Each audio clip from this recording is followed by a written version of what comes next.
Hello and welcome back to another evening of compelling information. But before I announce some very significant information, I want to ask you guys something, and that is, have you ever known someone who you don't like?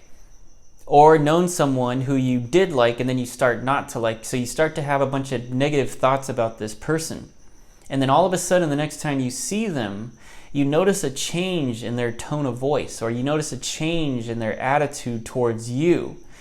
Even though nothing's actually happened in reality out in the physical world between the two of you, it's simply negative thoughts that you start having about a certain someone.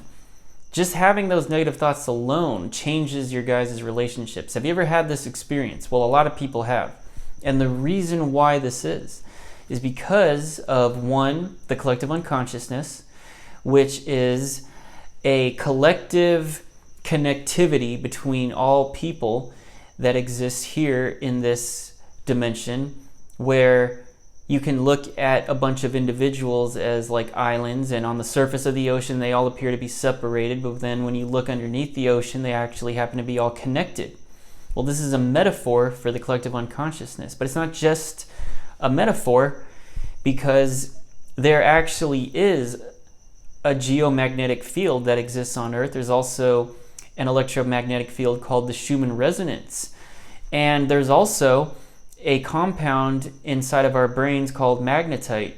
Magnetite has been speculated by many scientists to be responsible for our navigation abilities. So it's like an internal GPS. And magnetite is sending and receiving electrical signals all the time.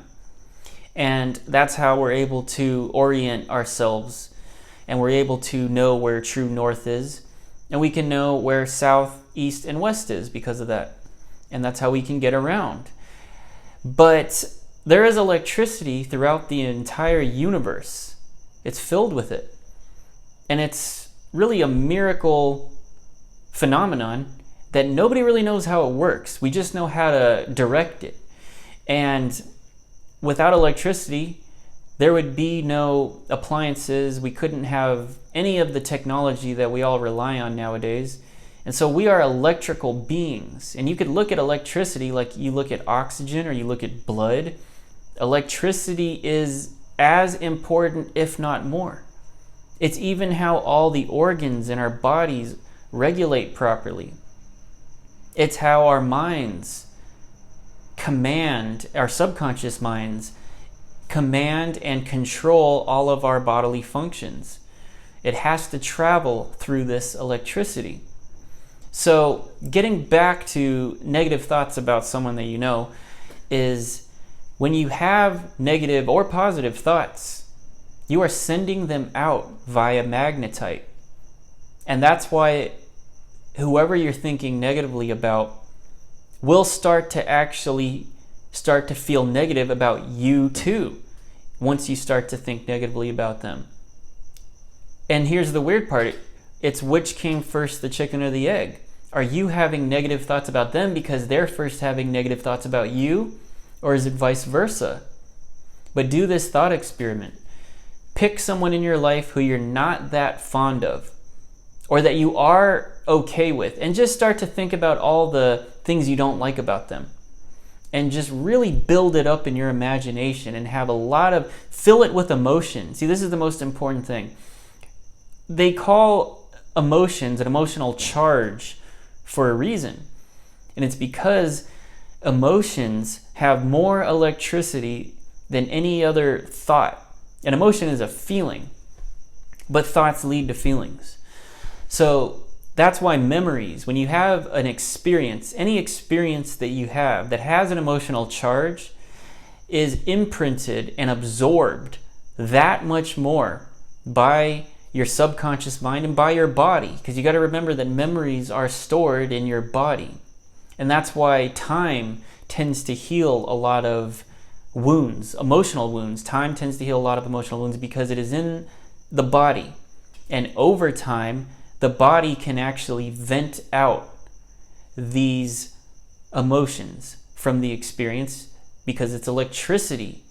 And because it's electricity, it can move. That's why it's E-motion. movement. This electricity can move into another body, which is the astral body. It could also get reabsorbed into your physical body, and that's where you get body syndromes and illnesses. That's another story, though. Right now, just focus on your thoughts and how they make you feel and which emotions they bring up. That's why it's important to establish coherence. And you should do this before you leave the house. Establish a positive coherence within your emotional system. Because even before you walk out of the house, you're already starting to emit these different frequencies and these emotions out into the world in the form of electrons. They're communicating with all these other electrons and these other people, and it's having an effect. It's having an effect, and most of these effects, they happen first subconsciously, and it takes a moment or two before you start to see the stories within the subconscious start to rise to the surface. But it does happen. And so there's also a way to weaponize negative energy. And that's another story, but black magic. The reason why black magic is so popular, or why it used to be used so much, is because there's actually more negative energy, more disorder, and more chaos in the universe than there is order. Order and everything that people love and everything that people cherish about life and this order and this beauty and everything like that, it's actually a really small minority, but that's why it's so cherished. But that's why negative energy is a great resource to use, and you can weaponize this negative energy. But I wouldn't suggest that you do that. I'm not suggesting to go out and harm other people, but you may notice that a lot of fighters, people who compete in combat sports, they need to hate their opponent in order to perform at their best. You have a lot of competitors who are able to be gentlemen before the fight, and they can shake hands afterwards and be cool and everything like that. But there's a lot of competitors who need to actually hate their opponent and think negative thoughts about them in order to perform at their best. Then afterwards, they can shake hands and be friends again. But leading up to the competition, to the contest, and during the contest, they have to hate them. And so that's negative energy. It's very powerful and it's very abundant. But the thing is, most people are not fighters in life. Most people don't get paid to compete in combat sports. Most people are building and trying to create things to make a living in life, or to just live life in general. Most people are trying to build and create things. So you want to focus more on positive energy, and whatever fraction of positive energy that you can muster, and the better you are at it, at manufacturing positive energy, you actually will be a beacon of light, and people will notice you, because most people are not super positive. Most people let their negative thoughts get to them.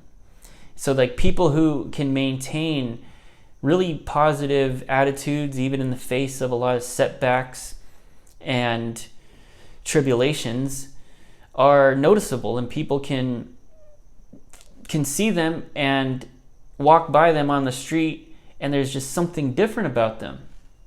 And what is it? It's because they're filled with you can call it a lightness, because positive energy does have a lightness. And I'm talking about lightness as in weight, not as in light and dark. I'm talking about it in the form of weight. And so that's why enlightened people, a lot of people perceive the word enlightenment as light and dark, but it's actually enlightenment meaning weight, like you're a lot lighter because you're not carrying things on your shoulders. And that's another body syndrome, is that people who are carrying a lot of indecision in their lives about their lives will feel this as a weight on their shoulders. And that's why when they suddenly have closure, or they finally make a decision, or something is finally dealt with in their lives, they say, oh, that's a huge weight off my shoulders. And the way that we speak is an ideomotor window into the subconscious mind. and how we feel, which is made up of our emotions. So be careful on whether you're thinking negative or positive. And if you can, try to think more positive most of the time. And it sounds like common sense, but a lot of people will forget, because once you have a locust of negative thoughts seize control of your mind, those thoughts transform into emotions and feelings, and suddenly now you are a slave to your own mind and your own emotions, when it should be the other way around. And the only way to flip the script like that is to be aware and to pause. And remember, there is no future, there's only right now. So whatever you're worried about, don't worry about it, because it hasn't happened yet. You're actually, most of the time, totally fine where you are. Just breathe. And once you breathe, you'll realize that there is no tomorrow, and there's only right now. Tomorrow hasn't happened yet. You're not guaranteed it. When you go to sleep, there could be an earthquake, and the roof could collapse on your face. So you're not guaranteed a tomorrow. And the way that you change tomorrow is from the now. So that's why meditation and taking a moment to breathe and all this is really popular right now, because it works. So try a thought experiment by thinking negative about someone who you don't like, or that they don't know you don't like them, and then see if there's a change in their tone or their attitude the next time that you see them. And it's just an experiment. I wouldn't suggest that you walk around and do this all the time and just think negative thoughts about people all the time. But it happens, and it's actually not that bad, because I mean, to me, it's more of a window into how things work and how reality works and how our minds work. And me, myself, I try to stay positive most of the time, and I'm human just like everybody else. So of course I'm going to have negative thoughts every once in a while, and that's normal. The best thing to do is don't fight it, because if you have some negative thoughts, they will pass a lot faster as soon as you acknowledge them and then release them. Because remember, you are on a journey to death and beyond. So you don't have time to hold on to every little thing that gets in front of you. If something bothers you, acknowledge it, then release it, vent it, and let it pass. Because just remember, you're on your way to death and beyond. And beyond is the key word there. And it's something to have a lot of hope for. Not despair, but hope. So try that thought experiment, and I hope you enjoyed some of this compelling information. Research magnetite, the Schumann resonance, the geomagnetic field of the planet, and I look forward to seeing you in the next learning journey.